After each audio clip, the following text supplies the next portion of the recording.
Buenas tardes con todos. Muy bien, chicos, vamos a dar inicio a la clase del día de hoy. Corresponde desarrollar el capítulo número 13, el origen de la vida, teoría de la evolución humana. Muy bien. ¿Listo? ¿Se logra visualizar el PPT? ¿Se me logra escuchar fuerte y claro, cierto? Muy bien, chicos.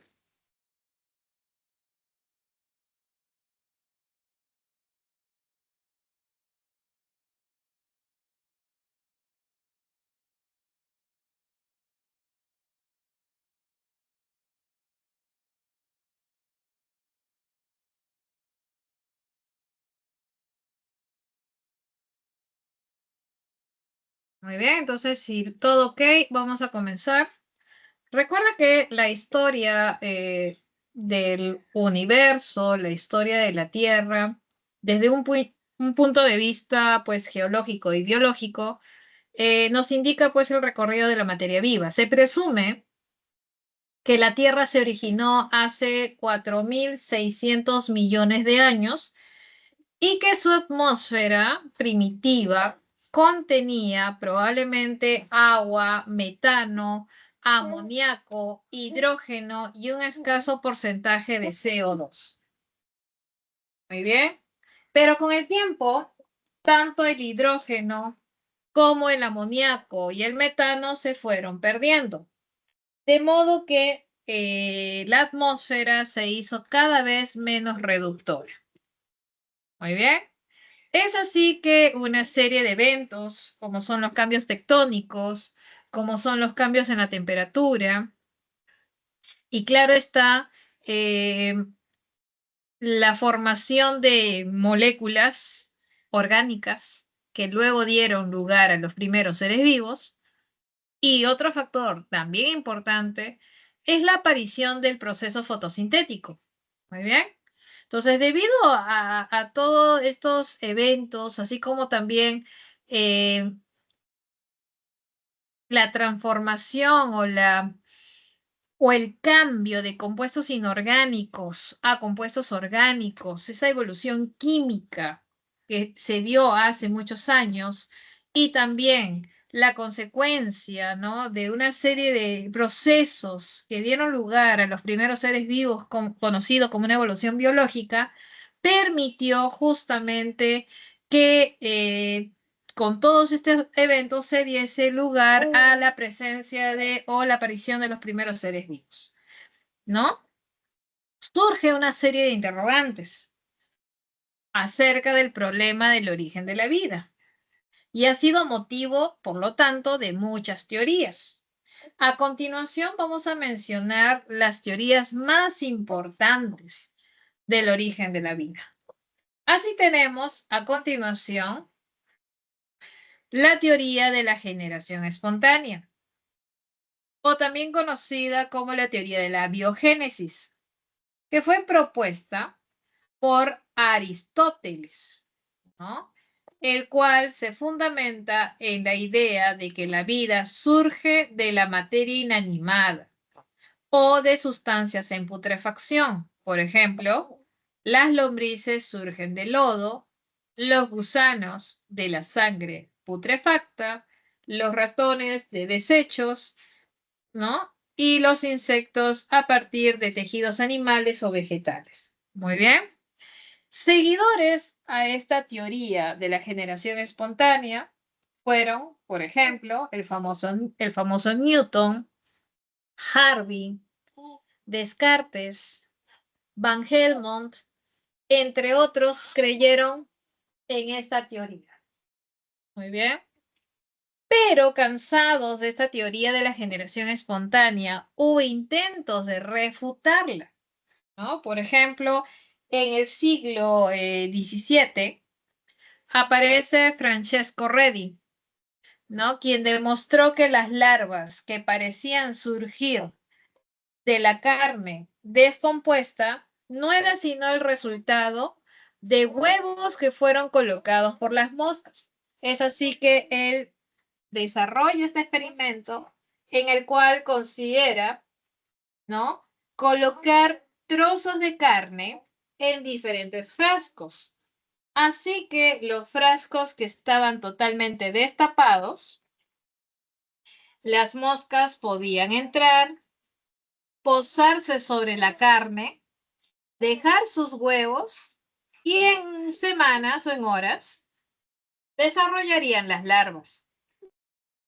En cambio, los frascos que estaban totalmente cerrados, ¿no? En este caso con un corcho, obviamente no desarrollarían larvas, ya que la mosca no entraría ni colocaría huevos. En cambio, en este frasco que estaba tapado con una gasa o una gamuza, ¿no? Los huevos fueron colocados sobre esta gamuza y las larvas se desarrollarían, ¿no? Sobre la gamuza. Es así que Reddy, ¿no? Puede demostrar que estas larvas surgían, ¿no? De huevos que han sido colocados por las moscas. Pero lamentablemente este experimento no logró refutar la teoría de la biogénesis, porque los seguidores de esa teoría decían, claro, si has colocado un corcho, no has dejado pasar el famoso soplo de vida, al cual ellos atribuían que era justamente la fuerza necesaria para dar origen a los seres vivos a partir de la materia inanimada o de sustancias en putrefacción. Muy bien.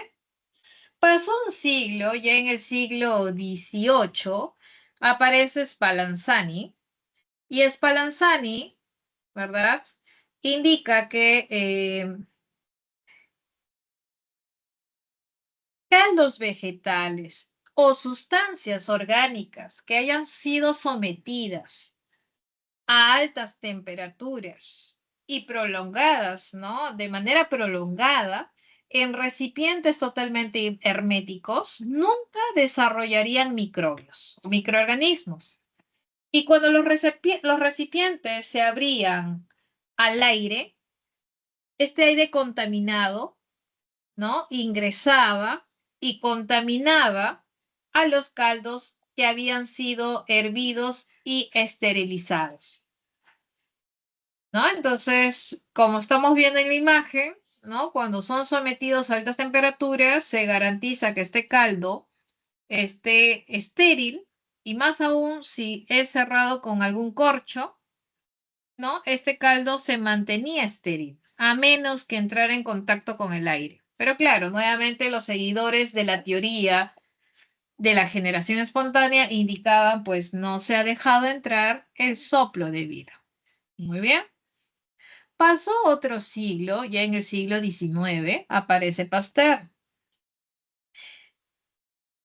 Con Pasteur y con este ingenioso experimento, utilizando pues un frasco con un cuello vertical, al cual introdujo un caldo orgánico, nutritivo. Y si este caldo, pues, perdón, si este frasco es modificado con ayuda del calor, o sea, el cuello de este frasco va a ser curvado con ayuda de calor, de manera que el cuello de este frasco sea transformado en un cuello tipo cisne. Luego, este caldo es sometido a altas temperaturas, es hervido, lo cual garantiza que el caldo se esterilice, o sea, se elimine cualquier microbio que haya en este caldo. Como te das cuenta, el cuello de este frasco está en pleno contacto con el aire. No está totalmente tapado, no está tapado. Muy bien. De manera, chicos, que al estar en contacto con el aire, dejaba ingresar el aire, pero te comento que el caldo nunca se contaminaba. Muy bien, entonces, mientras que se mantenga en vertical, el caldo permanecía sin microbios. En cambio, basta que sea inclinado, se contaminaba. ¿Esto es por qué? Porque, y lo has pasado en casa, cuando tú sometes a altas temperaturas, por ejemplo, el agua en una tetera, tú sabes que luego de hervir, lo dejas enfriar varias horas y cuando te acercas y levantas la tapa está totalmente humedecida, ¿cierto? Debido al enfriamiento, a la condensación. Lo mismo se aplica aquí. Lo mismo se aplica cuando después de haber sometido a altas temperaturas este frasco, luego del enfriamiento, estas zonas del cuello se van a humedecer. Entonces, cuando ingresa el aire, las partículas que contiene el aire, que puede ser microbios, polvo, quedan retenidos, de manera que no se contamine el caldo. Muy bien. Pero basta que se incline ligeramente este frasco, el caldo entra en contacto con esta zona del cuello donde están retenidos los microbios o las partículas del polvo para que este caldo se contamine. Entonces, con este experimento, Pasteur logra refutar la teoría de la generación espontánea, donde indica que la vida surgía de materia inanimada. Muy bien. Entonces, Pasteur refuta, mas no te explica cómo se originó la vida en la Tierra. Por eso que se continúa con la aparición de otras teorías que siguen intentando explicar el origen de la vida. Muy bien, chicos. Por favor, hacemos captura de pantalla. Recuerda que cualquier duda, interrogante, indícalo a través del chat, que yo estoy atenta, o levantando la manito para poder ayudarte. Muy bien. Entonces, hacemos captura, por favor, y pasamos a otra teoría.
Muy bien, continuamos entonces.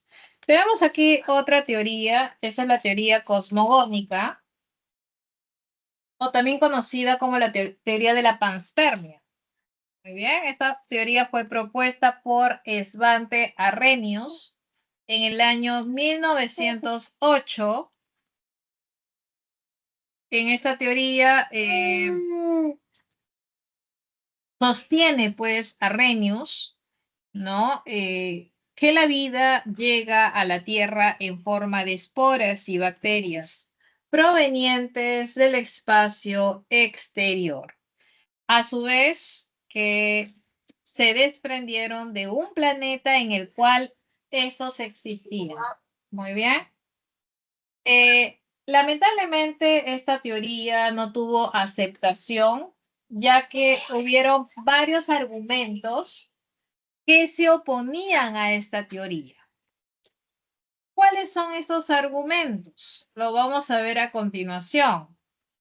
Un primer argumento es que se tiene en conocimiento que las condiciones del medio interestelar son poco favorables para la supervivencia de cualquier forma de vida. Muy bien, ese es uno. Un siguiente argumento es que se sabe que cuando un meteorito entra a la atmósfera, se produce una fricción que causa calor y combustión, destruyendo cualquier espora o bacteria que pueda haber viajado en este meteorito. Y tercero, tampoco soluciona el problema del origen de la vida, pues no explica cómo se formó esta en el planeta hipotético del cual se habría desprendido esa espora o bacteria. Por esa razón, con estos argumentos, es que no se aceptó esta teoría de la panspermia o teoría cosmogónica propuesta por Arrhenius. Muy bien, chicos. Pasamos a la siguiente. Hacemos captura, por favor.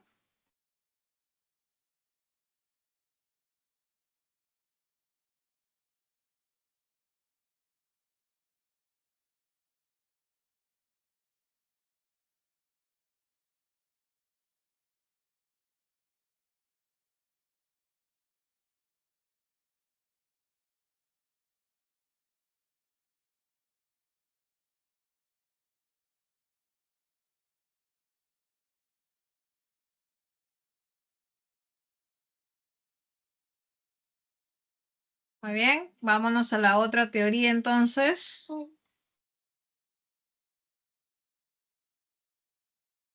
Entonces, en el año 1923, ¿no?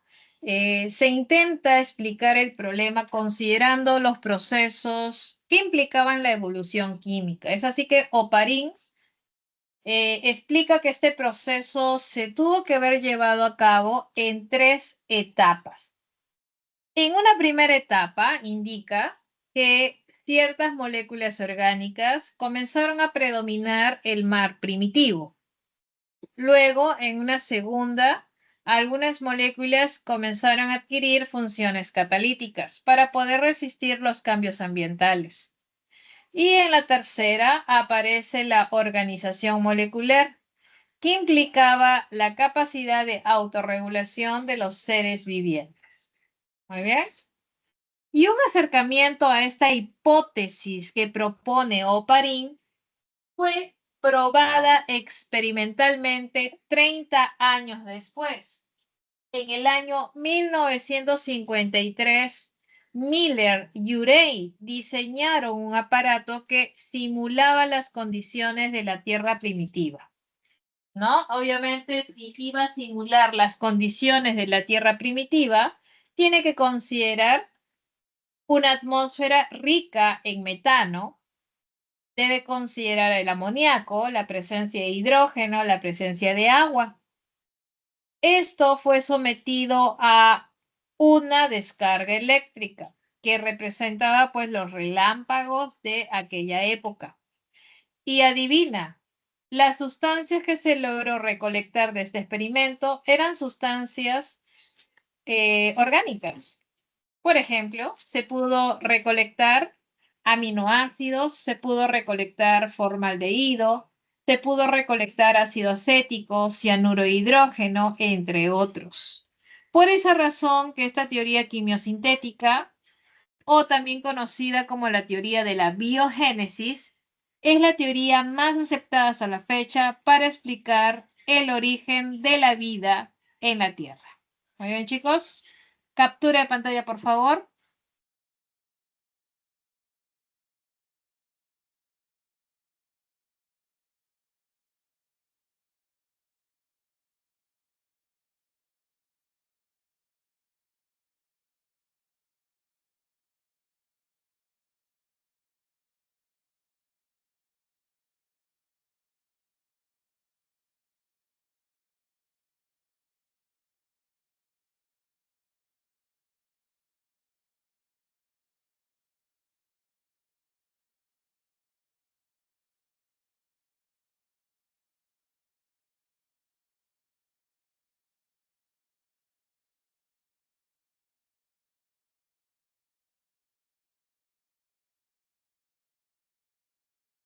Muy bien, entonces hasta aquí se ha mencionado acerca de las teorías que explicaban o intentaban explicar el origen de la vida en la Tierra. Muy bien. Entonces, una vez que la vida en la Tierra aparece, esto habrá sido aproximadamente hace unos 3.800 millones de años. A partir de ese momento evolucionó para alcanzar un conjunto de formas vivientes, desde la más sencilla hasta lo más complejo. Esta diversidad biológica en número incluye a los miembros de los 5 reinos. En este contexto, decimos entonces que estas diversas formas se van a distribuir en distintas regiones del mundo, ¿no? Va a haber una heterogeneidad en tanto morfología, forma de vida, etcétera. Y esta diversidad biológica va a estar íntimamente ligada a procesos evolutivos, ya que va a originar a partir de un cambio evolutivo que va a ocurrir a nivel de las poblaciones. Esto es entonces que la evolución, una sucesión gradual y ordenada de cambios continuos que se observa en las poblaciones, va a estar íntimamente ligada, ¿no?, a la diversidad biológica. Entonces, si esta diversidad biológica está íntimamente ligada a un proceso evolutivo, ¿cómo explicamos cómo se dan estos cambios o este proceso evolutivo? Entonces, para poder explicar cómo se dan estos cambios o el proceso de evolución, aparecen otra vez teorías que intentan explicar cómo se dieron estos cambios a nivel de las poblaciones a lo largo del tiempo. Es así que en un primer intento de explicarlo aparece Lamarck. Lamarck, ¿no?, con su libro Filosofía Zoológica. En el año 1809 publica, pues, en este libro, sugiriendo que eventos en la vida de un organismo pueden permitirle cambios. Así, por ejemplo, órganos que se usaban se desarrollarían más que los que no se usaban, apareciendo la hipótesis del uso y desuso de las partes. Así más adelante desarrollaría la teoría, ¿no?, de la herencia de los caracteres adquiridos. Muy bien. Es así que Lamarck indicaba que todo animal donde el uso frecuente y sostenido de un órgano, por ejemplo, el cuello de la jirafa, que lo fue desarrollando poco a poco, proporcional a la duración de su empleo. Por otro lado, la falta constante de uso de algún órgano tendría o llevaría a debilitarlo gradualmente hasta hacerlo desaparecer. Muy bien. Entonces, el ejemplo clásico que propone en su libro es el desarrollo del cuello de la jirafa. Así, según Lamarck, la jirafa inicialmente tendría un cuello corto, pero que cuando estos animales intentaban alcanzar las ramas altas para llegar a la copa de los árboles donde estaba justamente su alimento, el hecho de estirarlo continuamente y de manera sostenida y frecuente, poco a poco lo hizo alargar, poco a poco lo iba alargando, de manera que generaciones después las jirafas ya tenían el cuello largo. Eso es lo que indica Lamarck con su hipótesis del uso y desuso de las partes. 50 años después aparece Darwin. Darwin, en su libro Sobre el origen de las especies, consideró que los organismos vivos eran el resultado de un proceso de descendencia con modificaciones a partir de especies preexistentes, mediante un cambio gradual a través de un mecanismo al que denominó selección natural. Quiere decir que Darwin no estaba de acuerdo con esta hipótesis del uso y desuso de las partes. Él creía que estos cambios evolutivos se debía a un proceso de selección natural. ¿Y en qué consiste este proceso? Bueno, según Darwin, este mecanismo, ¿no?, se plantea pues de la siguiente manera.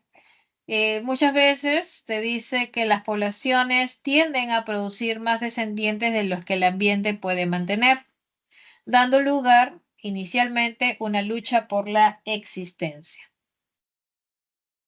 Esta lucha por la existencia o supervivencia, ¿no? Haría que, por ejemplo, ¿no? Si tenemos un gran número de descendientes, pero el alimento es limitado, obviamente, debido a que el alimento es limitado, habría una lucha por ganar ese alimento.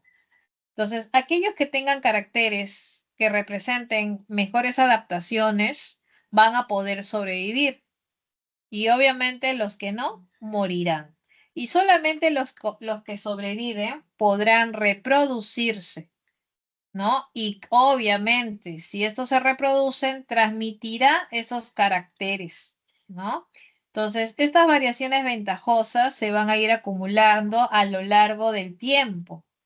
Y si una población con estas variaciones quedase aislada reproductivamente de otra población, podríamos originar una nueva especie, ¿no?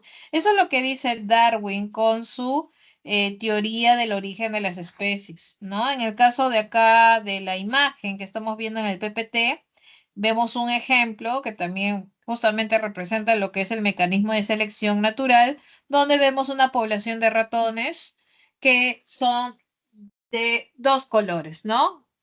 Una de un color bastante llamativo, ¿no? Que no camufla con el color del suelo. En cambio, también vemos ratones que pueden ser camuflados por su color en el suelo y no van a ser visualizados por los halcones. Por lo tanto, lamentablemente los ratones que tienen un color contrastante, llamativo, van a ser visualizados por los halcones y los halcones podrán tomarlos y alimentarse de ellos. Por lo tanto, la población de estos individuos disminuye drásticamente. Y obviamente los que sobreviven, que son los de color gris, se van a poder reproducir y estas características ventajosas se van a ir acumulando de manera que van a ser transmitidas de generación a generación, ¿no? En este caso, sobrevive el que tiene mejores adaptaciones. Muy bien, chicos. Perfecto. Muy bien, hacemos captura, por favor, y pasamos a la siguiente diapositiva.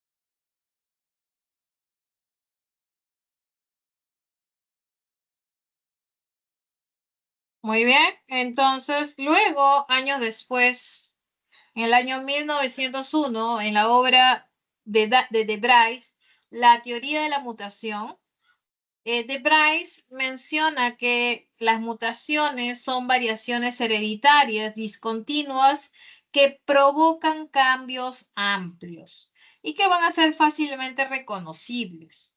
Su material de estudio fue una plantita del género Oenotera y no considera la selección natural como la principal causa de la evolución. De Bryce estaría pues proponiendo esta teoría de las mutaciones. Luego, ¿no? Más adelante, en el año 1937, Dohansky propone en su libro La genética y el origen de las especies, ¿no? Una propuesta, ¿no? Una fusión, por decirlo así, de la idea de Darwin al incluirle principios genéticos. Esto se conoce como la teoría moderna de la evolución o también conocida como el neodarwinismo, ¿no? En su obra afirma que los procesos de selección natural estarían ligados a la genética de poblaciones. Muy bien.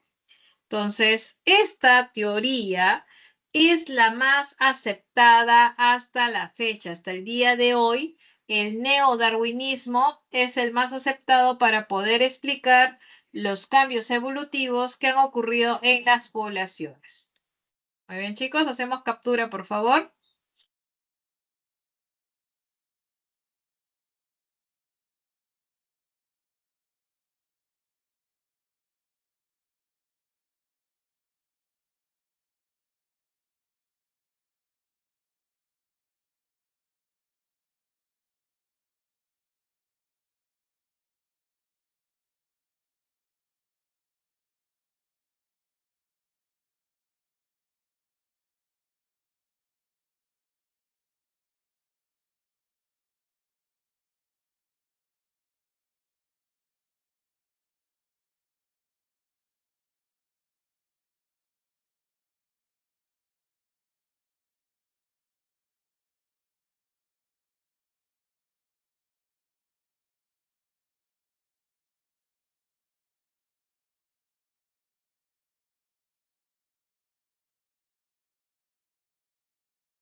Muy bien, chicos. Ahora viene la pregunta. ¿Y cómo sabes que ha habido cambios a nivel de las poblaciones? O sea, ¿qué te permite saber de que, por ejemplo, la especie o la población humana ha cambiado con respecto a años anteriores, a millones de años atrás? Entonces, un material que te sirve para poder demostrar que ha habido cambios evolutivos son las evidencias de la evolución. Y a continuación te voy a mostrar cuáles son estas evidencias. Son la paleontología, la embriología comparada, luego tenemos la anatomía comparada, la bioquímica y la citogenética comparada, y finalmente la biogeografía. Son evidencias que te indica que ha habido cambio evolutivo en las poblaciones. Muy bien, voy a hablar a continuación de cada una de ellas y comenzaremos con la paleontología. Muy bien. Recuerda, chicos, que si tienes alguna duda o consulta respecto a la clase, recuerda, no dudes en escribirlo en el chat o levantando la manito, ¿ok? Para poder ayudarte. Entonces, vamos a hablar de cada una de estas evidencias. Comenzaremos con la paleontología. La paleontología se refiere al estudio de los fósiles, que pueden ser restos o impresiones de organismos primitivos que pueden estar preservados sea en roca, ámbar o en hielo. Basándose en este registro fósil, se puede reconstruir la morfología de los organismos y el ambiente en que vivieron, permitiendo, claro, la comparación con las formas de vida que actualmente existen. Muy bien. Otra evidencia es la embriología comparada. Con la embriología comparada, ¿no? Se permite también justamente hacer la comparación, ¿no? En este caso, ver si hay similitudes o diferencias durante el desarrollo embrionario. Muy bien. Es así que con esta embriología comparada, las semejanzas en el desarrollo embrionario de distintos organismos va a constituir una evidencia del proceso evolutivo. Por ejemplo, estamos viendo en la imagen que en algún momento los vertebrados presentaron notocorda, que es justamente en el adulto será reemplazada por la columna vertebral. La existencia de esta estructura en los vertebrados indica que hay una relación evolutiva entre los diferentes grupos, ¿no? Y estamos viendo ahí, por ejemplo, en el pez, salamandra, tortuga, pollo, oveja, humano, estamos viendo semejanzas en los patrones de desarrollo, lo que mostraría que en estas etapas tempranas de desarrollo estarían controladas por los genes, por genes similares y que estos organismos estarían descendiendo de una forma ancestral en común. Entonces, con la embriología comparada, justamente te permite hallar si hay una relación estrecha o no entre los organismos o seres vivos. Muy bien. Nos vamos a una siguiente evidencia. Hacemos captura, chicos.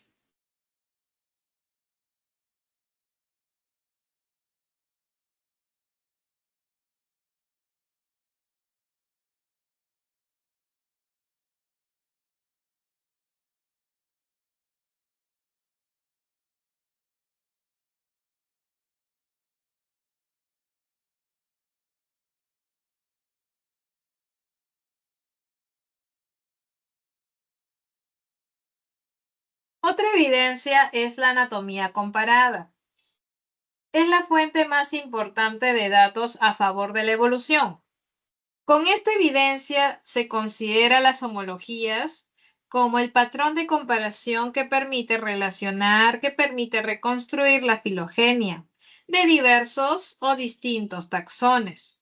Por ejemplo, si las estructuras son similares en diferentes clases de organismos, pero que estas estructuras sirven para cumplir diferentes funciones, esas estructuras son denominadas estructuras homólogas. Por ejemplo, estamos viendo que, no sé, imagínate la pata de un perro, la aleta de un delfín o de una ballena y el ala de un ave. Sabemos que hay un patrón óseo básico, similar, ¿listo? Pero la función difiere. La pata de un perro le sirve para caminar, la aleta de una ballena para nadar, el ala de un ave para volar, ¿no? Lo mismo como estamos viendo allí, la aleta de un delfín o el ala de un murciélago. El patrón de huesos son bastante similares, muy bien, pero la función difiere. Entonces, esos son órganos homólogos. Lo contrario serían los órganos análogos, donde van a ser estructuras diferentes, pero con la misma función. Muy bien, tienen la misma función. Así como también el ala de un ave y el ala de un insecto tienen diferente estructura, pero la función es igual. Muy bien, esos serían órganos análogos. Muy bien, chicos. Perfecto. Hacemos la captura, por favor, y pasamos a otra evidencia.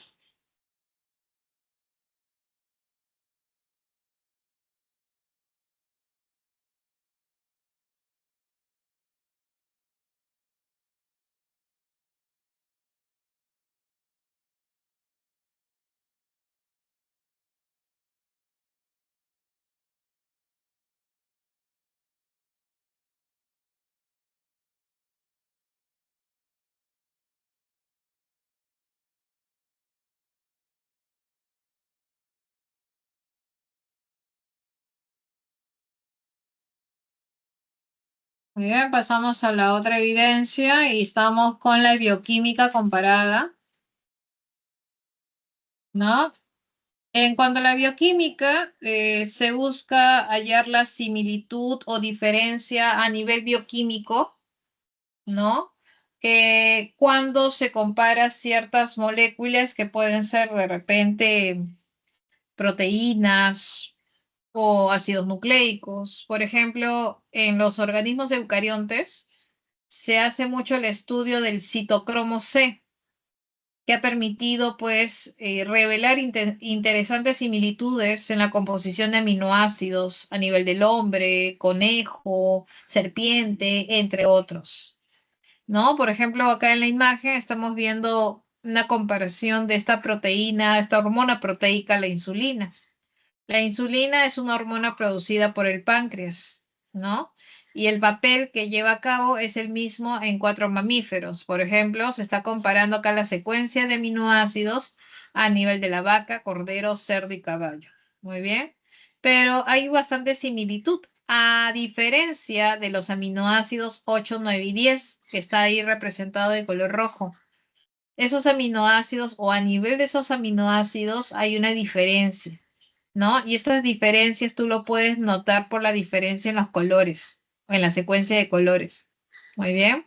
Entonces, esto indica de cada individuo tiene una diferencia solamente a nivel de esos tres aminoácidos, pero luego toda la demás secuencia es bastante conservada.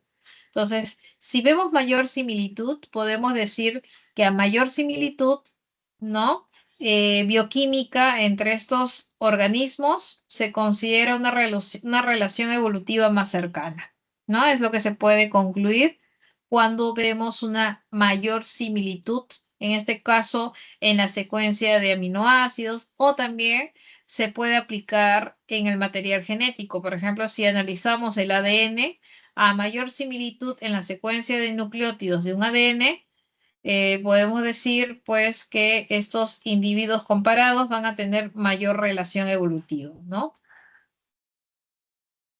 La citogenética comparada, por otro lado, tiene el objeto de estudiar la estructura cromosómica, ¿no?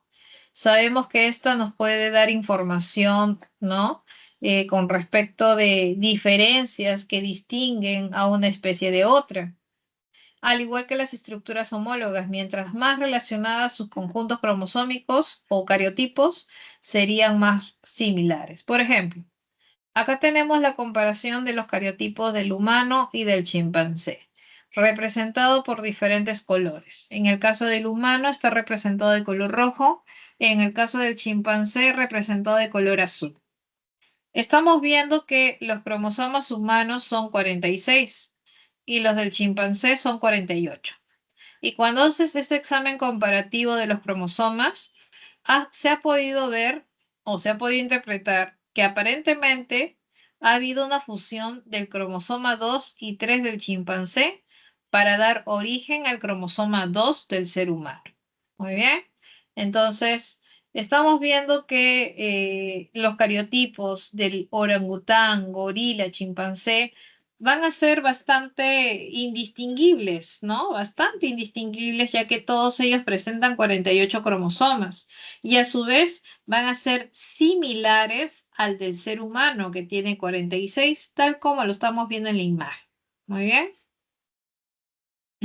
Y finalmente, con respecto a la biogeografía, ¿no? La biogeografía es otra evidencia de la evolución. Se encarga del estudio de los patrones de distribución geográfica de los organismos vivos, considerando la evolución de las distintas áreas geográficas y la de su diversidad biológica. Por lo tanto, utiliza fundamentos de filogenia para poder reconstruir la historia natural de la Tierra y de estos taxones.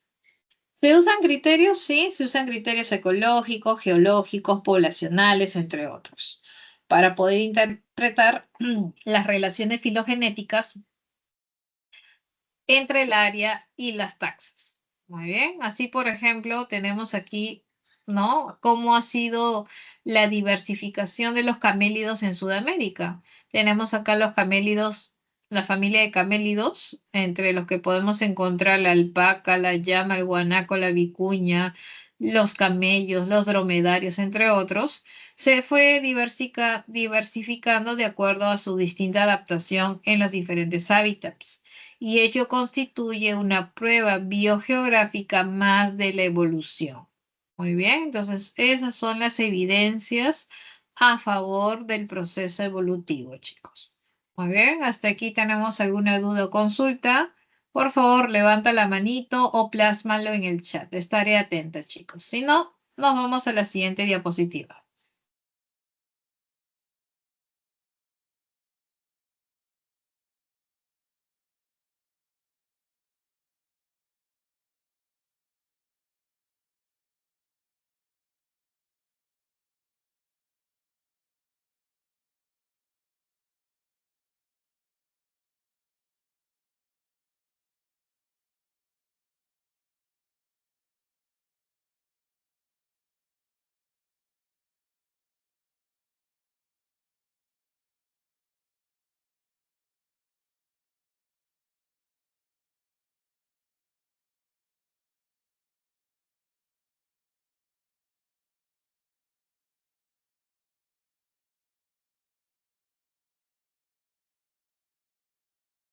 Muy bien.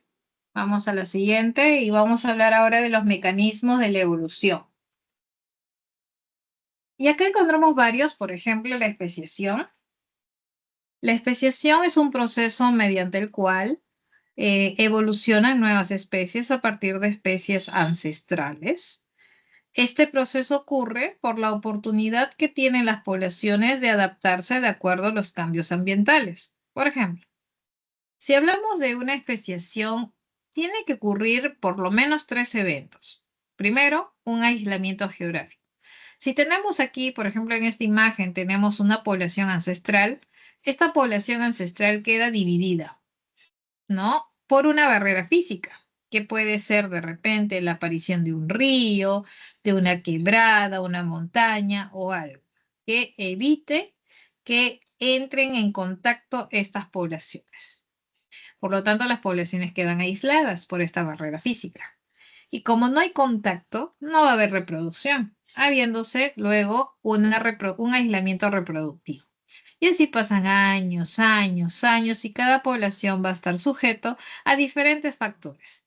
Entonces, de manera que, ¿no? Después de un aislamiento reproductivo viene un aislamiento genético y eso es consecuencia de que los genes comienzan a hacerse incompatibles. Esto es que eventualmente, después de muchos años, estas poblaciones nuevamente se encuentren, que habían sido separadas originalmente, y si éstas quieren reproducirse, ¿no? O aparearse entre ellas, ya no van a poder, porque al momento de haber un aislamiento genético, esto es, los genes se convierten o se vuelven incompatibles, ya se trata de especies diferentes y por lo tanto ya no se pueden reproducir. Muy bien, ya no se pueden aparear, mejor dicho, entre estos. ¿Listo, chicos? Entonces, estos son los eventos o etapas para que se genere una nueva especie. Primero, aislamiento geográfico, luego reproductivo y finalmente genético. Muy bien. Ahora, ¿a qué nos referimos con la microevolución? Se trata de pequeñas modificaciones en las poblaciones que pueden llegar a originar nuevas especies próximas, parecidas, pero distintas. Ejemplo, los pinzones de las Islas Galápagos. Luego tenemos la macroevolución, que es un término referido a las relaciones entre todos los seres vivos con la aparición y desaparición de grandes grupos. Los fósiles son fundamentales para poder encajar todo este gran rompecabezas. Muy bien, esos son los mecanismos de la evolución. ¿Listo? Nos vamos ahora con la siguiente. Hacemos captura.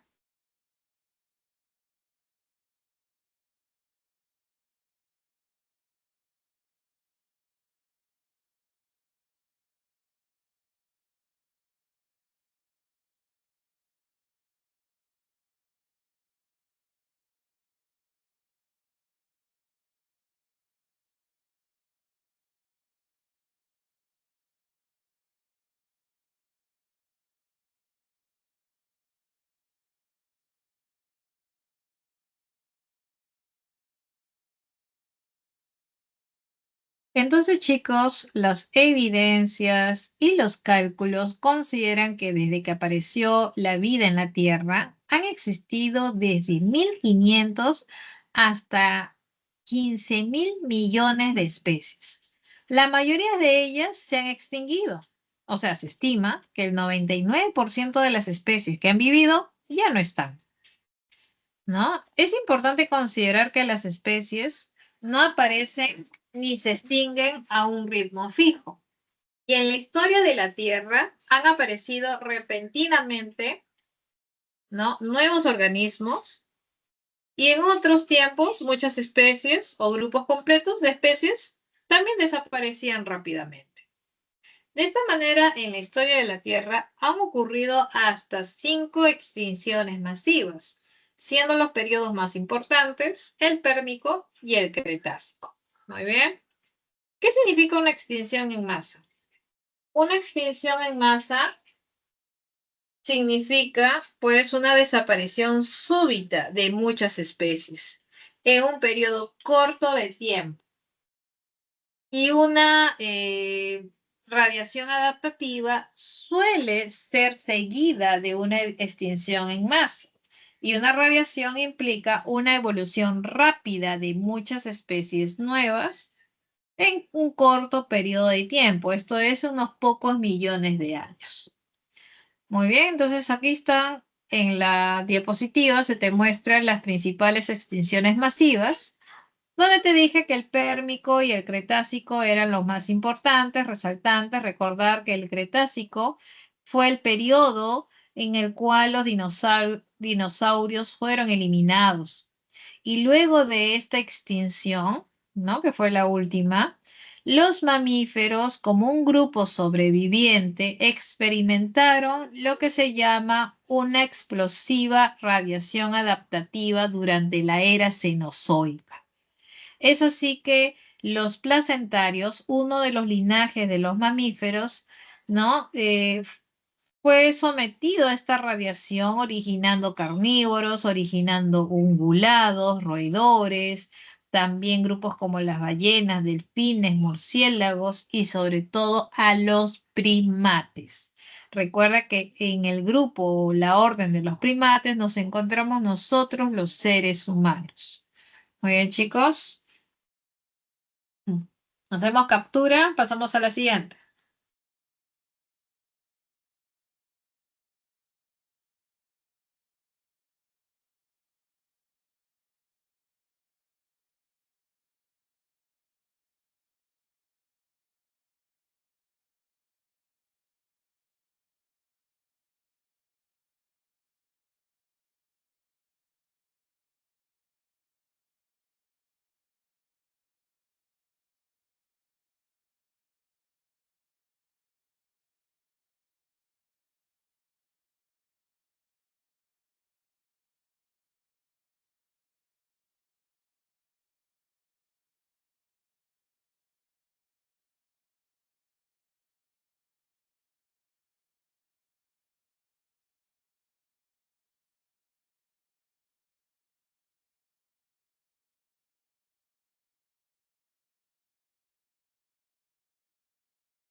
Muy bien, entonces pasamos a la siguiente. Y vamos a hablar ahora sobre el origen y la evolución de la especie humana. Darwin publicó en el año 1871 su libro El origen del hombre, libro en el que aborda la evolución humana y plantea esta hipótesis de que el hombre y los simios compartimos un ancestro en común, basándose, claro, en estudios de morfología y patrones de conducta comparadas. A más de 100 años de haber sido publicada, ¿no? Este libro, las evidencias fósiles sobre el origen del ser humano consiste mayormente en pocos dientes, fragmentos de huesos, o sea, es raro encontrar fósiles completos, esqueletos completos, un cráneo completo. Sin embargo, las investigaciones realizadas en las últimas décadas han permitido a los científicos que estudian la evolución humana, esto es, los paleoantropólogos, inferir no solo la estructura, sino también los hábitos de los seres humanos primitivos. Recuerda que los mamíferos evolucionamos de un tronco de reptiles primitivos, semejantes a los mamíferos durante el periodo Triásico, ¿no? Y luego estos mamíferos primitivos tenían el tamaño de un ratón, de los cuales se ramificaron en tres linajes. ¿Cuáles son estos tres linajes? ¿No? Estos tres linajes son el linaje de los monotremas, donde se encuentra el actual ornitorrinco, acá está. Tenemos luego el linaje de los marsupiales y luego tenemos el linaje, aquí está, de todos los placentarios. Muy bien, recuerda que el linaje de los monotremas, aquí encontramos al actual ornitorrinco, muy bien, que son ovíparos, pero que se nutren con leche. Luego tenemos a los marsupiales, que está por acá, donde se incluye, por ejemplo, el canguro. Son vivíparos, pero que sus crías nacen bastante pequeñitas y crecen en una bolsa o marsupio. Y finalmente tenemos aquí a los placentarios, que son justamente la mayoría de los mamíferos. Estos placentarios, llamados así por la placenta, que viene a ser una conexión nutritiva entre el útero y el embrión. Muy bien. Como te había mencionado en la diapositiva anterior, luego de la extinción cretácica, donde pues murieron o fueron eliminados los dinosaurios, los mamíferos, como uno de los grupos sobrevivientes, experimentó una explosiva radiación adaptativa durante la era cenozoica. Es así que los placentarios pudieron pues diversificarse y uno de estos grupos que apareció fueron los primates. La evolución de los primates comenzó cuando, acá está, la evolución de los primates. ¿Cuándo comenzó? Con primitivas musarañas que se adaptaron a la vida arborícola. Muy bien. Estas pequeñas musarañas, ¿no? Dieron lugar luego a la aparición de muchos descendientes, ¿no? Como pueden ser, por ahí tenemos eh, a los lémures, a los loris, ¿no? A los gibones, a los orangutanes. ¿Listo? Entonces, estos eh, reunieron también una serie de combinaciones, ¿no? Que podemos mencionar a continuación. Esta serie de combinaciones de los primates incluyen la aparición de grandes cerebros, el uso de herramientas, ya la aparición de una estructura social, una visión estereoscópica, ¿no? Manos y brazos altamente desarrollados, dientes versátiles y sobre todo una postura erecta que lo colocan entre los mamíferos más avanzados, ¿no? Los primates tienen modificaciones en el antebrazo. Sus dos huesos largos, el radio y el cúbito, van a poder moverse de tal manera que el radio rota por encima del cúbito, permitiendo a la mano describir un semicírculo sin necesidad de mover el codo ni el brazo. Muchos de los primates pueden también rotar libremente el brazo en la articulación del hombro, y estas dos adaptaciones ofrecen ventajas para la vida en los árboles. Los primates también tienen 5 dígitos en sus extremidades. Están capacitados para asir o coger objetos con sus dedos, con lo que se conoce como es el movimiento prensil. Una segunda modificación que se produjo fue justamente lo del pulgar oponible, ¿no? Donde uno de los dígitos oponibles permite justamente tocar a cada uno de los otros con las puntas de los dedos, ¿no? Y finalmente tenemos la postura erguida, que también permitió a los primates tanto la observación de sus alrededores como la utilización de las manos para otros propósitos. Muy bien. Entonces, los homínidos, ese linaje que lleva a los humanos, cambió la forma y el tamaño de la pelvis, el fémur, las rodillas, que permitió el bipedismo, o sea, caminar en dos piernas. El cambio de cuadrúpedo a bípedo procedió en estadios, culminando el proceso en los humanos, que pueden caminar o correr en dos piernas. Muy bien. Entonces, esas son una serie de combinaciones de las adaptaciones que ganaron los primates. ¿Listo? Muy bien, chicos. Entonces, hacemos captura y pasamos a la siguiente diapositiva.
Muy bien. Entonces, en la evolución de los primates, son muchas las etapas evidentes a nivel de dientes y mandíbulas. Primero, por ejemplo, hubo un cambio en la geometría de la mandíbula. Se redujo el hocico a una cara más plana.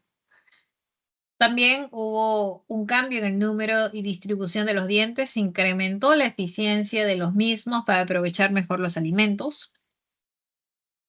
Y tercero, la dieta cambia para incluir, además de fruta y vegetales, se incluye también a la carne. Luego de más de 10 años de excavaciones en el desierto de Yurap, en lo que se conoce hoy en día como la República de Chad, en África Central, una misión franco-chadiana descubre en el año 2001 el cráneo prácticamente completo de lo que puede considerarse el registro más antiguo de la familia humana. Su antigüedad ronda los 6-7 millones de años aproximadamente, y este fósil es atribuible a un homínido que lleva por apodo como el nombre de Tumei. Tumei, de acuerdo al idioma de la zona, significa esperanza de vida. Y se piensa que se origina en el crucial intervalo en el cual el linaje que lleva a los actuales humanos diverge del que lleva al chimpancé. Pertenece a un nuevo género y especie de homínido, Sahelanthropus chadensis. Muy bien. Luego tenemos a Orrorin-tugenensis. Esta es una especie de homínido. Su fósil fue encontrado en las proximidades de la localidad de Tugen, en Kenia, por la paleoantropóloga Brigitte Senut, también por Martin Pickford y su equipo de investigadores. Se dio a conocer en el año 2001 y se estima que habrá vivido aproximadamente hace 6 millones de años. Su talla era similar a la de un chimpancé actual. Y debido a sus características, esta especie, junto a la anterior, Sahelanthropus chadensis, está en directa competencia por el título al último ancestro en común entre chimpancé y humanos. Luego tenemos a Ardi, al Ardipithecus ramidus, que es el esqueleto más antiguo de un homínido hallado hasta ahora, y que vivió hace 4.4 millones de años en lo que es hoy día Etiopía. Ardi se trataría de una hembra de aproximadamente 1,20 m de altura. Según los científicos, este fósil es lo más cercano que tenemos al momento en el que nuestra rama evolutiva se separa de los simios. Sus restos fueron hallados en el año 1992. Luego de estudios exhaustivos fueron presentados en el año 2009. Y finalmente tenemos en esta página al Australopithecus. Recuerda que la familia Hominidae principalmente reconoce al género los Australopithecus y al género Homo. Y así tenemos acá al Australopithecus. Recuerda que algo característico de este género es que ya eran bípedos, ¿no?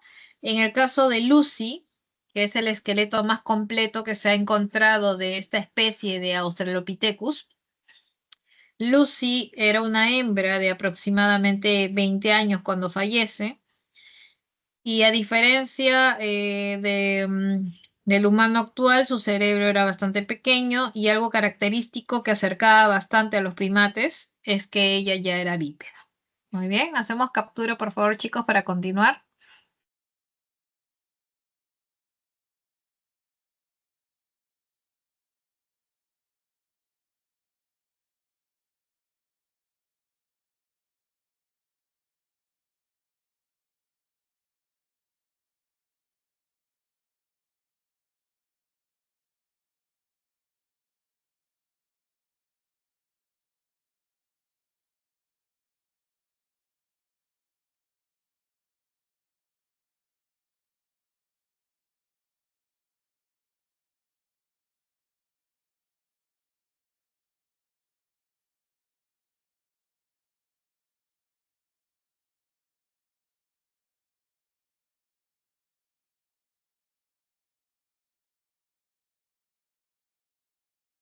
Muy bien.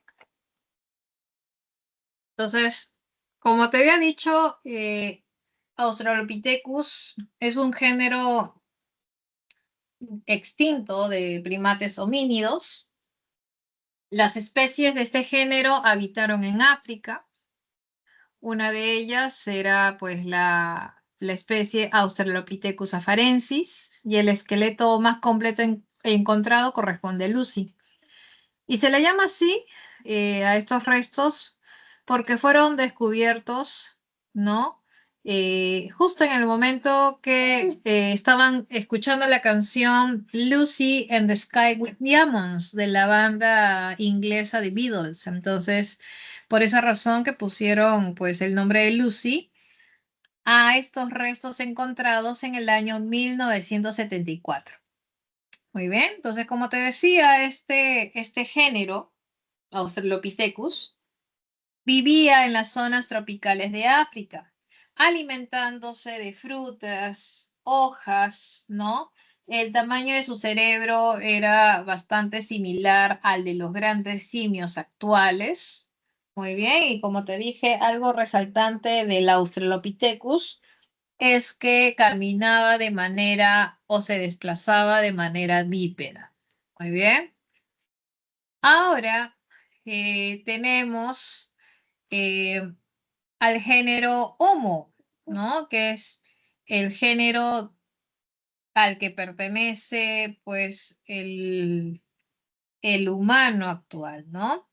Este género eh, va a incluir a varias especies, ¿no? Este género donde nosotros, los humanos modernos, estamos perteneciendo, los miembros primitivos de este género tenían el cerebro más grande que los Australopithecus y sus dientes eran más parecidos a los de los seres humanos modernos. En cuanto a la primera especie que aparece de este género, Habilis, usaba herramientas. Este homínido vivió hace cerca de 2 millones de años, ¿no? Y los científicos mencionan que Habilis, aparte de fabricar instrumentos rudimentarios, ya construían sus chozas. Luego tenemos al Homo erectus, ¿no?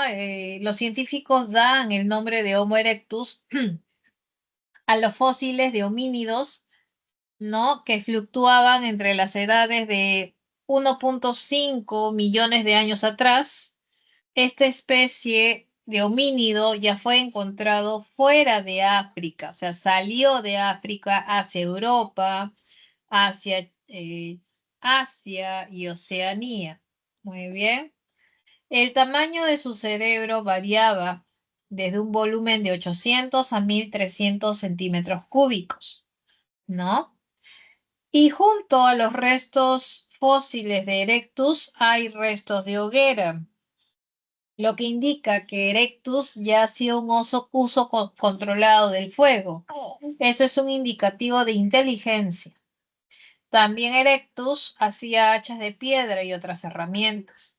Y uno de los esqueletos más completos que se ha descubierto corresponde al niño de Turkana, el cual justamente habría tenido una edad de 10 a 12 años aproximadamente cuando fallece y presentaba una altura de 1,65 m y una capacidad craneal de 880 centímetros cúbicos. No hay evidencia que demuestre qué le ocurre finalmente a Erectus, ¿no? En algún momento entre este tiempo apareció una nueva especie conocida como el Homo sapiens neanderthalensis, los neandertales. Ellos ya se extendieron desde Europa hacia Asia Central, tienen muchas características en común con los seres humanos modernos. Ellos se paraban erectos, usaban herramientas sencillas, ¿no? Y como ellos vivían en un clima frío, es casi seguro que usaban ropa, probablemente hecha de pieles de animales.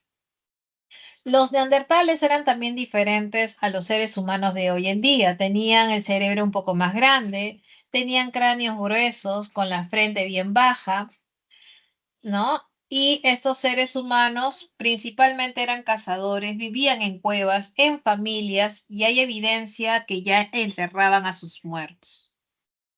Los neandertales se extinguieron poco después de la aparición de los seres humanos modernos, o sea, el Homo sapiens sapiens o el hombre de Cromañón.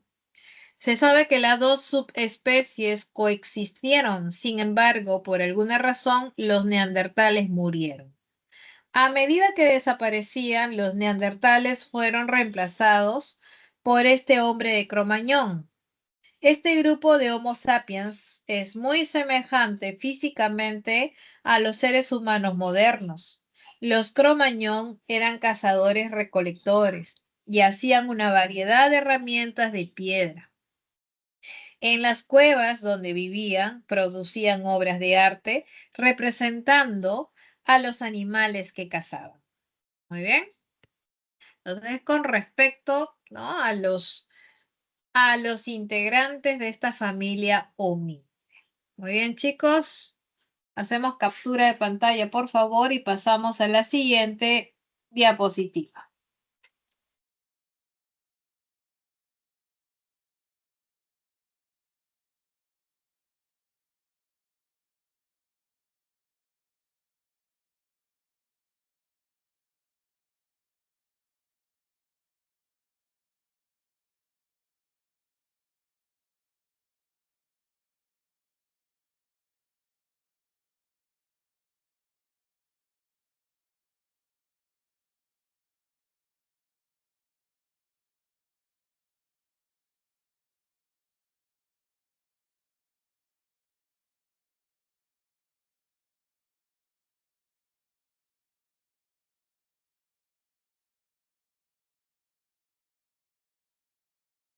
El hombre, desde épocas muy antiguas expresó su preocupación frente a la diversidad de cosas, ¿no? Y los seres vivos que le rodeaban.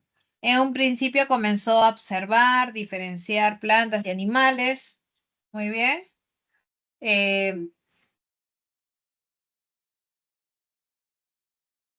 pero poco a poco comenzó a ponerle nombre, a ordenarlos, clasificarlos de acuerdo al desarrollo de las ciencias naturales.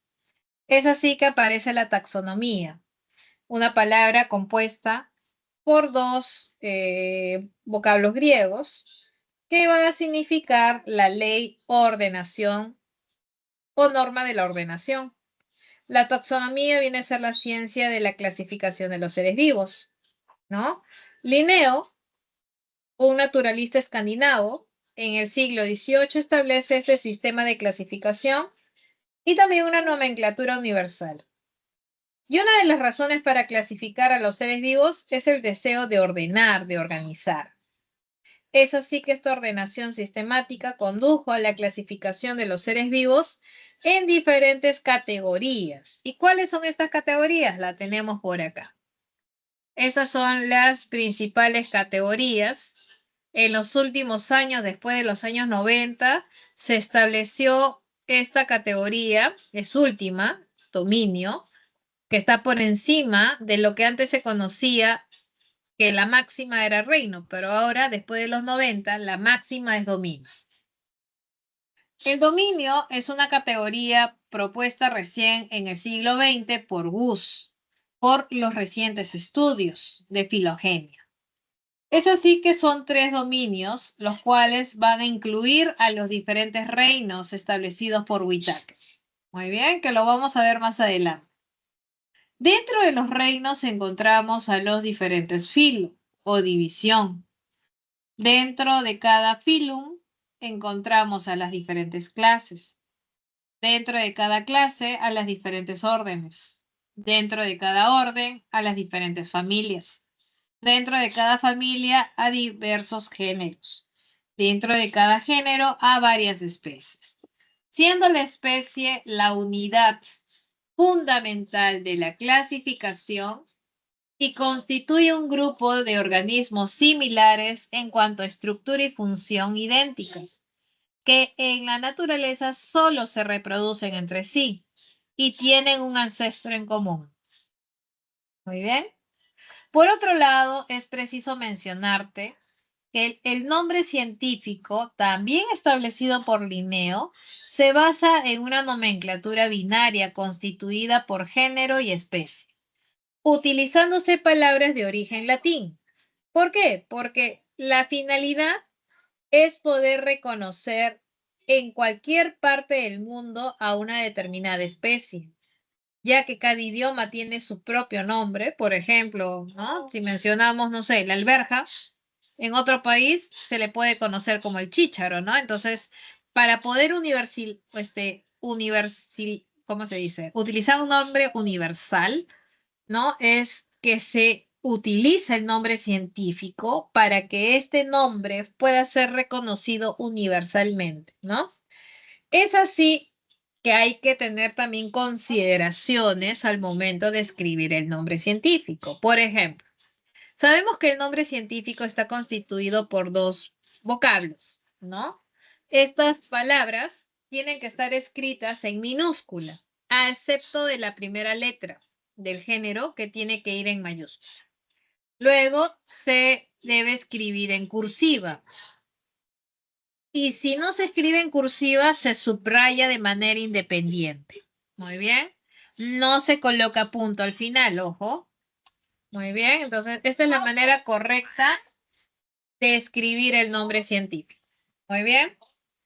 Ahora, la clasificación de los seres vivos está basada en las relaciones evolutivas, ¿no? Es una de las diversas maneras en que los organismos pueden ser realmente clasificados. Y esta es la que actualmente tiene mayor aceptación. Por eso que en base a los estudios de filogenia, estudios bioquímicos, se consideró pues esta nueva categoría que es el dominio. Muy bien, que te lo voy a presentar a continuación en la siguiente diapositiva. Muy bien. Captura, por favor.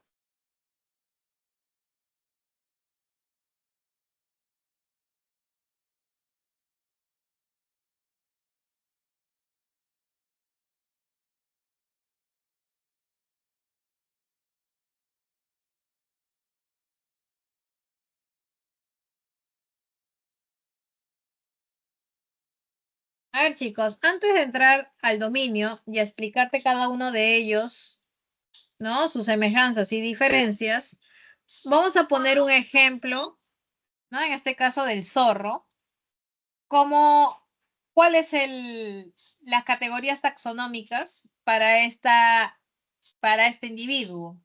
Recuerda que el zorro pertenece al dominio Eucaria. El dominio Eucaria incluye, por ejemplo, el reino animal y el reino animal incluye al filum Chordata. Dentro del filum Chordata encontramos a la clase mamífera y dentro de los mamíferos está el orden carnívora. Dentro de los carnívoros encontramos a la familia Cánidos y dentro de esta familia el género Vulpes, ¿no? Entonces, este género incluye a la especie Vulpes vulpes, que es el nombre científico del zorro. Muy bien. Entonces, este es un ejemplo de asignación de categoría taxonómica.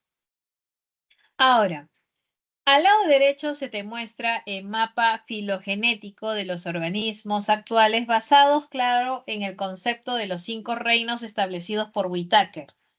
Esto fue antes de la aparición del dominio establecido por Gust. Según lo establecido por Whitaker, en aquella época, estamos hablando de los años 1850 aproximadamente, se establecen estos reinos, ¿no? Donde tenemos acá abajo el reino Monera, que incluye a las bacterias, luego el reino Protista, más arribita tenemos por acá el reino Fungi, aquí tenemos el reino Plantae y por acá al reino Animal. Y acá están los 5 reinos establecidos por Whitaker. Muy bien, hacemos captura.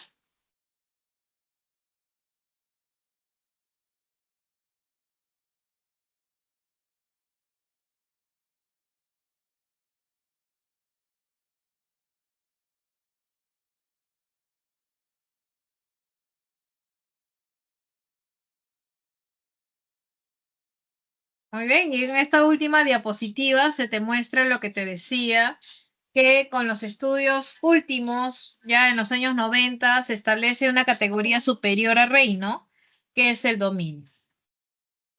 Son tres dominios: el dominio arquea o arqueobacteria, el dominio bacteria y el dominio eucaria. En el dominio eucaria van a estar incluidos el reino protista, el reino fungi, el reino plantae, el reino animal. En el reino, en el dominio bacteria van a estar todos los integrantes del reino monera. Y en el dominio arqueobacteria van a estar las bacterias que viven en ambientes extremos, ¿no? ¿Te acuerdas?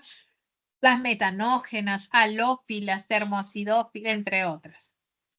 Pero hay diferencias y semejanzas, ¿no? Por ejemplo, las arqueobacterias, si bien son bacterias, por ende su célula carece de núcleo, son procariontes. A nivel de su membrana encontramos enlaces tipo éter ramificados y carecen de peptidoglucano. En cambio, en el dominio bacteria, las bacterias, ¿no? Los integrantes sí presentan peptidoglucano en su pared celular y la membrana van a estar enlazadas por éster no ramificados. Y en el reino, o mejor dicho, en el dominio eucaria, van a estar los eucariontes, esto es, incluye a las plantas, animales, protistas y hongos. Su membrana va a estar conteniendo enlaces externos ramificados y recuerda que la pared celular, si tuviese, carece de peptidoglucano. Muy bien. Entonces, ese cuadrito comparativo es importante que lo repases y lo aprendas. Hacemos captura, por favor.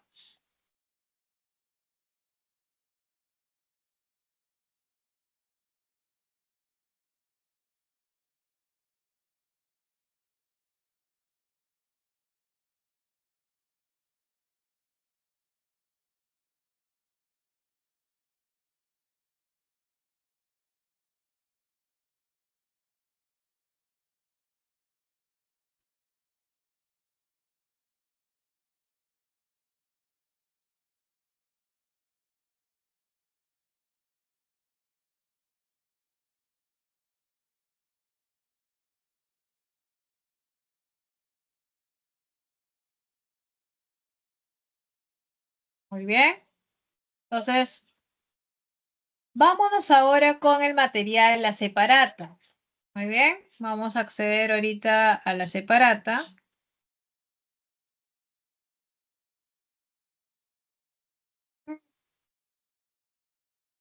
Ahí está, esta es la separata de esta semana. Hay bastante información, chicos, que va a complementar con lo aprendido en esta semana. Ahí está justamente acerca de las teorías de la generación espontánea. Ahí está justamente varios seguidores, como también los que intentaron refutar esa teoría. Están los diversos experimentos esquematizados que intentaron refutar la teoría de la generación espontánea. Esta información sobre la teoría quimiosintética, el experimento llevado por Miller y Urey. Muy bien. Ahí está justamente la teoría de la panspermia. Ahí está un breve resumen acerca de las teorías acerca de la evolución. Ahí están las ideas de Lamarck, las ideas de Darwin, de Bryce, Dohansky, con su neodarwinismo. Ahí está acerca de las evidencias, ¿no? Hay gráficos que te permite complementar, ¿no? La explicación del día de hoy, chicos. Muy bien, hay que repasar esa separata. Recuerda siempre complementando con la clase. Muy bien. Ahí están los patrones, extinción en masa, la radiación adaptativa. ¿Te acuerdas que te había mencionado la especiación? Muy bien, ahí está la evolución humana, ¿no? Parte todo de la evolución de los primates, y ahí está de los homínidos. Muy bien, ahí está todo lo que te había mencionado acerca de Tumei, sobre Ororhyntugenensis, Ardi, Australopithecus, género Homo. Hay que repasar, hay bastante información, chicos. Muy bien. Muy bien, y ahí tenemos finalmente la clasificación de los seres vivos, con las diversas categorías taxonómicas, y ahí está el cuadrito comparativo de los dominios. Muy bien, entonces a continuación vamos a comenzar. Vamos a comenzar con el desarrollo de la separata, de las preguntas de la separata. Muy bien, ahí estamos. Primera pregunta. ¿Listo? Muy bien, chicos, estamos preparados para desarrollar la separata en estos veintitantos minutos que nos quedan.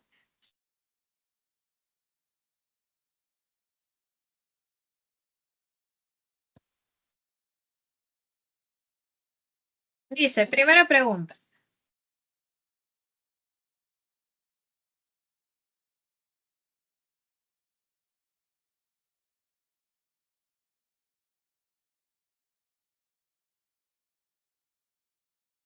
Un científico en el siglo XVII aún impartía el pensamiento de Aristóteles, entregando inclusive una receta en la que sugería colocar ropa sucia y granos para generar ratones.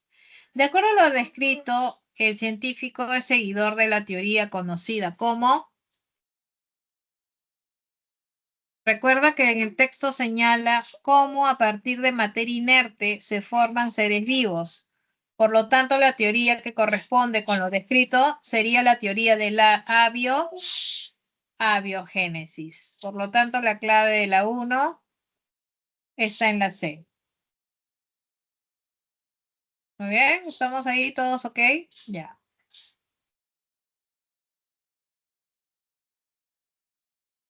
Siguiente. Segunda pregunta, te dice, Spallanzani calentó un cultivo que dejó en un recipiente. Acá está. Igual te voy a ayudar con estas imágenes. Te dice, ¿no?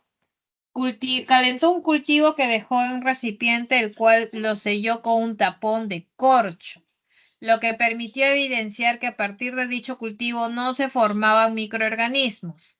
Si Spallanzani hubiera encontrado microorganismos, ¿a qué conclusión podría haber llegado?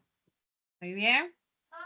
Recuerda que Spallanzani sometió a altas temperaturas estos caldos nutritivos y luego los cerró con este corcho donde este caldo nutritivo se mantenía estéril, libre de microbios.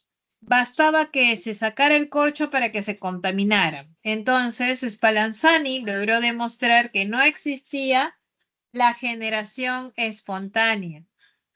Sin embargo, si en su experimento hubiera hallado seres vivos, lo más probable es que hubiese confirmado lo planteado por Aristóteles. Por lo tanto, la clave estaría acá en la D. Muy bien. La 2, la clave está en la D.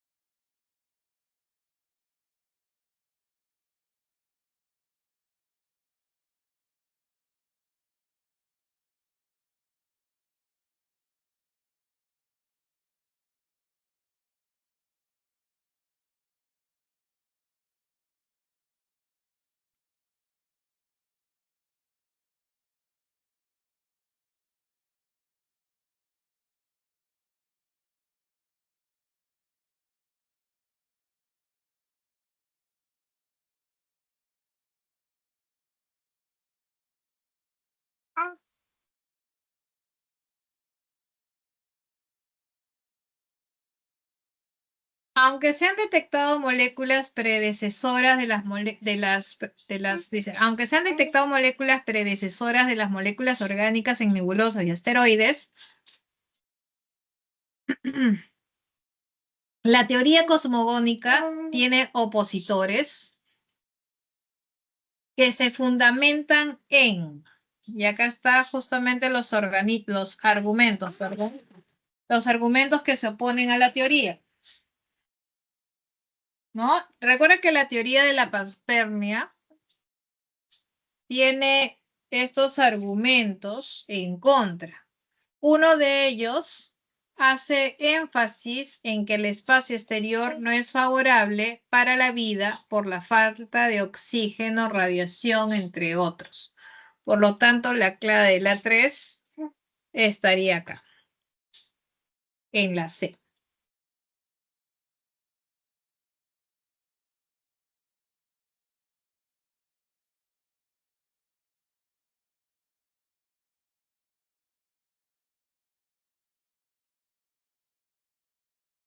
En la pregunta 4,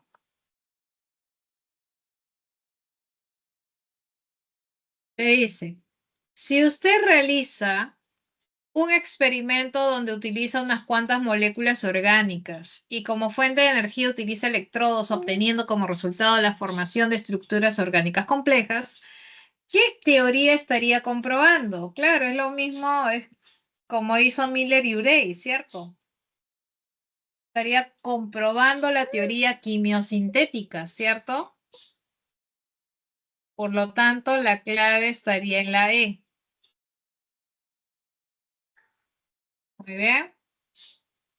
Siguiente pregunta, pregunta número 5, te dice, si los científicos Stanley y Miller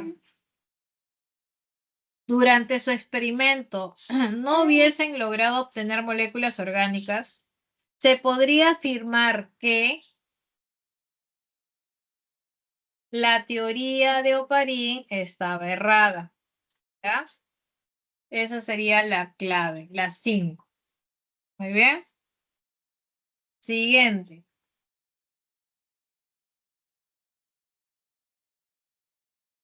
Pregunta número 6, te dice,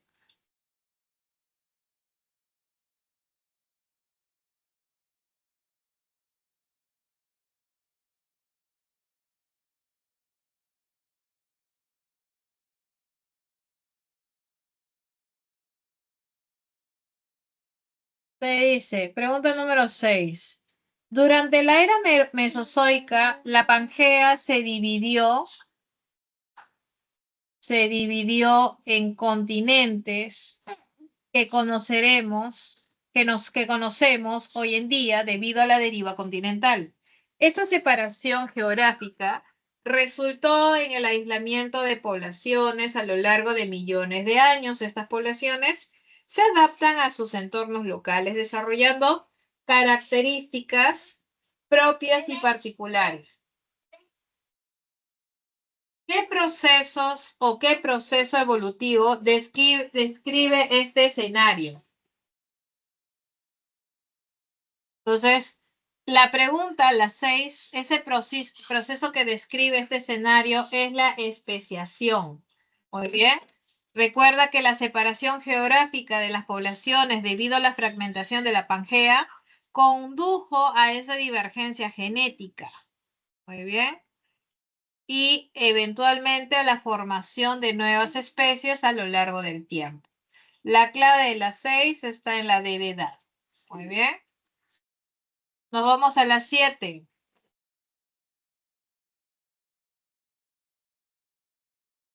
La 7 te dice, el 26 de abril de 1986, en la central nuclear Vladimir Ilich Lenin, ubicada en el norte de Ucrania, ocurrió un accidente en Chernobyl. Si por dicho accidente ciertos organismos, entre plantas y animales que vivían en zonas aledañas, hubiesen desarrollado cambios abruptos y marcados, podríamos decir que lo descrito se correspondería con la teoría llamada mutacionista. Esta teoría mutacionista, o también conocida evolución saltacionista, señala que la evolución no necesariamente ocurre en millones de años, ya que los cambios pueden ser rápidos gracias a las mutaciones. Muy bien. La 7 sería la D de edad.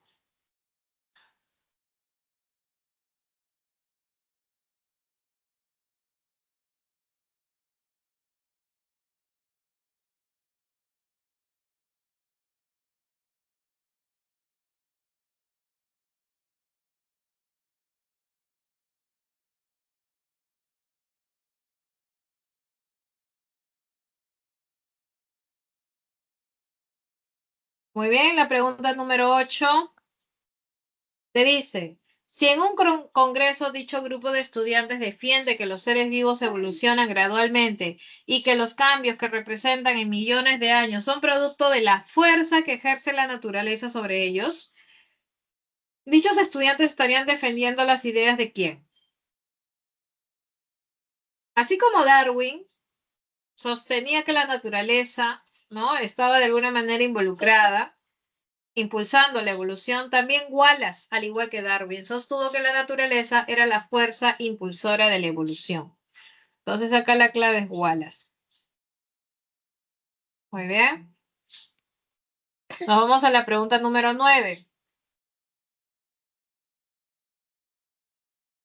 En la pregunta número 9 te dice, los reptiles y las aves presentan una membrana a nivel del ojo que cumple funciones de protección. Sin embargo, en los seres humanos, dicha membrana no tiene función alguna.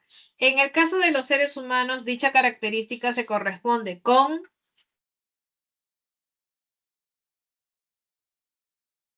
Sería órgano rudimentario. ¿Por qué? Porque estos órganos rudimentarios son aquellos que siguen estando presentes, pero que ya no cumplen una función específica. ¿Muy bien? Nos vamos ahora con la pregunta número 10. Te dice, señala la alternativa que presenta órganos homólogos. Recuerda, y te llevo acá la imagen donde están los órganos homólogos. Los órganos homólogos son estructuras que tienen un patrón similar, una estructura similar, pero diferente función. Esos son los órganos homólogos, ¿no? Entonces son función diferente, estructura similar. La pata de un topo y la pata de un insecto, como dice acá la alternativa, no corresponden, porque tendrían la misma función. El ala de un murciélago y el ala de una mariposa tampoco. La pata de un grillo topo o de un ácaro tampoco. Entonces, estamos buscando estructura similar, diferente función. Y la alternativa que corresponde a esa descripción de estructura homóloga estaría en la A. Estaría en la A. Muy bien. Entonces, la clave 10A.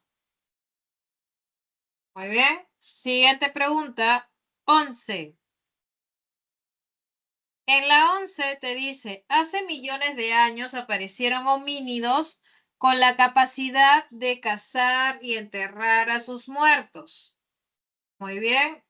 El cual habitó en Europa, Oriente Próximo y Asia Central hasta hace unos 40.000 años antes del presente, por lo cual llegaron a coexistir con los humanos modernos. El texto hace referencia a los neandertales o el Homo neanderthalensis. Muy bien. Por lo tanto, la clave de la número 11 está en la E. En la E.